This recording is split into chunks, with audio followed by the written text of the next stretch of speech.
Assalamualaikum warahmatullahi wabarakatuh. Pemirsa yang berbahagia, kembali bersama saya Farlan Ismail, pengawas SMP di lingkungan dinas Kabupaten Sampang. Pagi ini seperti biasanya ingin saya sapa dulu pemirsa, selamat pagi, sehat bugar semua. Seperti acara-acara sebelumnya, pada kesempatan ini akan saya laksanakan kegiatan wawancara eksklusif tentang seputar penilaian kinerja kepala sekolah. Telah hadir bersama saya Kepala Sekolah UPTD SMP Negeri 5 Sampang. Assalamualaikum Pak Johan. Waalaikumsalam. Bagaimana kabar? Alhamdulillah baik. Alhamdulillah baik. Kalau sendiri gimana? Alhamdulillah Pak Johan. Berkat doa teman-teman semua. Begini Pak Johan, saya minta waktunya kurang lebih 10 menit untuk saya konfirmasi, untuk saya menanyakan seputar RHK yang telah dipilih Pak Johan pada edisi penilaian kinerja kepala sekolah tahun 2025. Saya ingin mengorek informasi yang detail kepada Pak Johan seputar RHK yang dipilih. Bisa kita mulai Pak Johan? Bisa. Oke. Kira-kira apa yang melatar belakangi Pak Johan atau menjadikan alasan Pak Johan memilih RHK apa ya sekarang? Memandu perencanaan pembelajaran. Apa yang menjadi latar belakang atau alasan Pak Johan memilih memandu perencanaan pembelajaran? Baik, terima kasih Alan. Sebelumnya terima kasih atas kesempatannya untuk sharing tentang penilaian RHK dari kepala sekolah. Alasan utama yang melatar belakangi saya memilih tema atau indikator memandu perencanaan pembelajaran, tentunya ini alasan utamanya adalah berdasarkan kebutuhan sekolah. Jadi di rapot pendidikan SMP 5 Sampang ini kebetulan kualitas pembelajarannya masih kurang gitu. Jadi berdasarkan itu saya ingin perencanaan pembelajaran ini lebih terarah, kolaboratif dan sesuai dengan kurikulum yang sekarang, yaitu tentang kurikulum merdeka, lebih ke pembelajaran mendalam. Kemudian selain itu saya melihat kemampuan dari guru-guru SMP Negeri 5 Sampang ini masih bervariasi. Jadi ada yang sudah sangat kreatif, sudah berinovasi, tapi di satu sisi ada guru-guru yang masih pasif. Artinya mereka masih nyaman dan enggan untuk mengembangkan dirinya sendiri. Nah, untuk itu saya ingin lebih kolaboratif. Artinya teman-teman yang sudah level guru profesional lah, itu bisa saling berbagi dengan teman-teman yang lain. Jadi itu alasan utama saya. Oke, terima kasih Pak Johan. Kemudian yang kedua, kira-kira apa maksud dan tujuan nantinya setelah RHK ini dipilih menjadi program kerja utama Pak Johan di edisi tahun 2025 ini? Silakan. Terima kasih kawan. Adapun maksud saya memilih itu tentunya adalah saya ingin merencanakan pembelajaran dengan sebaik-baiknya sesuai dengan standar kurikulum yang ada. Tentunya tujuan utamanya adalah menyesuaikan dengan karakteristik peserta didik. Itu yang paling utama. Kenapa? Karena tentunya tiap sekolah mempunyai karakteristik dan kami di SMP 5 Sampang ini tentunya sudah membuat klasifikasi dari peserta didik kami dan kami ingin menyesuaikan dengan karakteristik di sana. Tentunya dengan pendekatan pembelajaran mendalam dan yang paling perencanaan pembelajaran ini berpihak kepada maksudnya. Kemudian tujuannya di sini kami sudah mempunyai tujuan-tujuan yang kita rencanakan supaya penyusunan apa yang kami inginkan, misalnya adalah meningkatkan kemampuan guru dalam menyusun pembelajaran dan di sana ATP dan lain sebagainya. Kemudian berikutnya menguatkan kolaborasi, ini yang paling teman-teman, kolaborasi, misalnya berupa pendampingan, coaching dan seterusnya. Kenapa? Ini yang paling sering saya lakukan adalah coaching. Kenapa coaching, bukan prinsip saya bukan sore ini kan terkesan menggurui. Kita pengen menggali ide-ide kreatif, inovasi dari guru itu. Saya yakin teman-teman ini mereka semuanya punya potensi, punya bakat, punya kemampuan masing-masing, cuman masih belum tergali dan belum ditemukan. Begitu. Berikutnya ini masih ada Pak. Oh iya. Kan pelaksanaan belajar berjalan terukur gitu Pak. Efektif dan berdampak kepada si belajar siswa. Dan yang terakhir, keselarasan antara perencanaan pembelajaran dengan visi, misi, dan program sekolah. Gitu.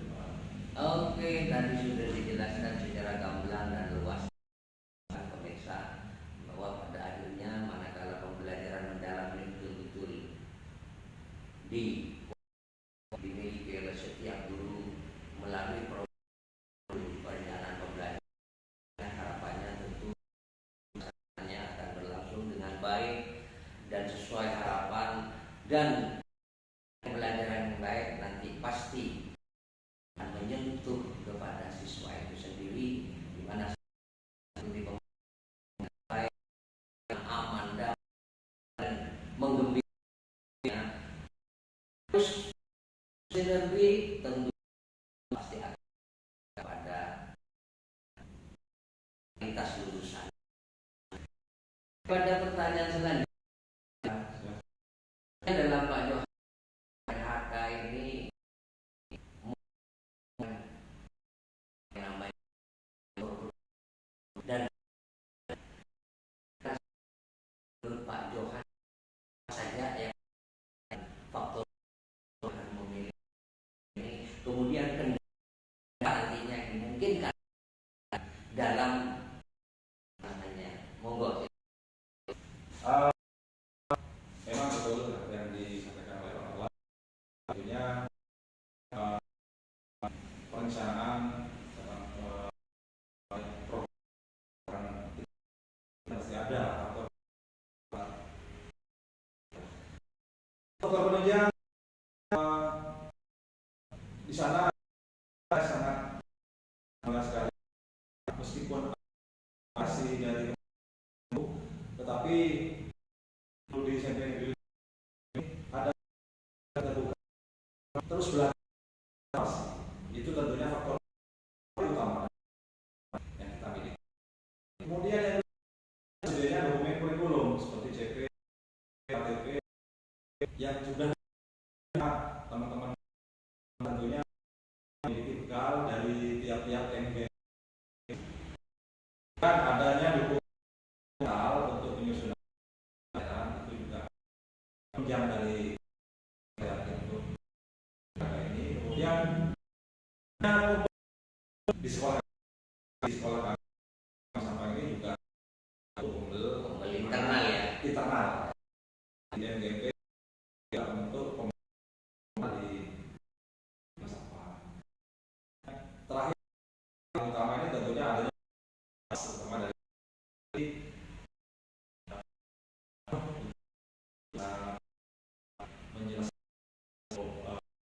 mensukseskan program susu. Dan tentunya ada juga kendala yang kami hadapi. Misalnya di sini kami seperti yang saya sampaikan dari tiap-tiap ada yang masih nyaman, artinya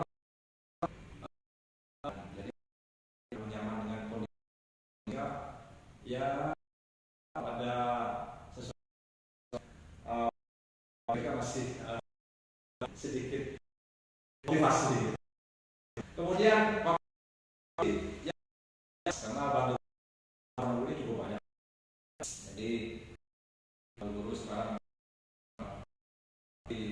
misalnya disuruh PP untuk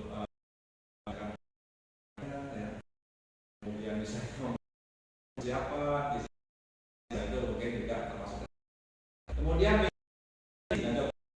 sesuai dengan konteks sekolah, sebabnya kenapa dorong guru-guru untuk aktif di MG, mereka bisa banyak referensi bervariasi perangkat dan yang terakhir adaptasi dan masa baru bagi guru itu. Terima kasih tadi sudah secara gambar itu faktor yang dihadapi.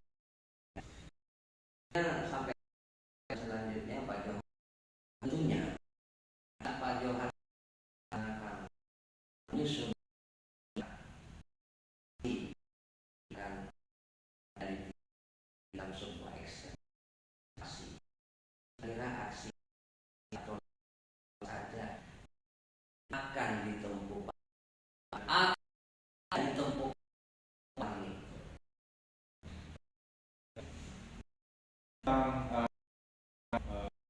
Balik dari ini kita step-step yang dijalankan atur dan terarah dan sudah langkah-langkah yang akan saya lakukan. Maksudnya sudah saya lakukan basis untuk pelaksanaan pembelajaran. Harus untuk mengetahui apa saja yang supaya nyusun bisa sesuai. Ada karya semacam pelatihan di Kombel ya, di coaching individu. Jadi saya dengan beberapa teman apa namanya istilahnya dan kemudian kita sudah sering jalan jadi itu aktif di Kombel awal yang mengaktifkan sekolah bervisa itu untuk memantau dan terhadap dan dikerjakan oleh. Kemudian ini yang paling enggak, jadi kita kerja pastinya harus artinya untuk evaluasi capai dan yang terakhir perbaikan itu hasil dan kita lakukan. Oke, Johan, pemirsa yang tadi sudah dipaparkan sudah jelas tentang dan akan nanti tentunya membutuhkan antara dengan semua ilmu di dalam hal ini SMP Negeri 5 dan teman-teman betul-betul dengan Pak Johan sampai terakhir ini Pak Johan tetap ini dengan baik anak baik yang sudah kemudian unsur yang sudah mendukung. Johan memiliki harapan utamanya yang sebagai target kenapa Pak Johan langsungan lembaga itu sendiri. Monggo di sini. Yang sudah kami lakukan program ini tidak lain dilakukan adalah demi kebaikan bagi sekolah dan murid kami ya. Harapan sekali di sini. Wujudnya budaya rencana aktif dan berorientasi siswa utama. Ini adalah yang kita artinya itu terpenuhi ya. Kemudian yang mandiri pelajaran yang ya, guru secara mandiri dan terbatas. Senjata mereka melakukan pembelajaran di. Kemudian kualitas pembelajaran semakin berdampak kompetensi dan siswa, dan sekolah menjadi aktif terhadap dan inovasi. Ini juga jadi sekolah ini mengikuti harus terhadap perubahan di pendidikan, membangun sekolah yang sehat, terus pada harapan dari. Demikian tadi sudah disampaikan oleh harapan bagi sekolah nanti punya harapan-harapan adalah sudah terlaksana dari permasalahan usul RHK pendidikan akan mengalami peningkatan signifikan di masa depan. Dengan Pak Johan, mudah-mudahan kegiatan bagi kita dan akan dampak dan bahan dan dunia pendidikan baik sampah. Terima kasih.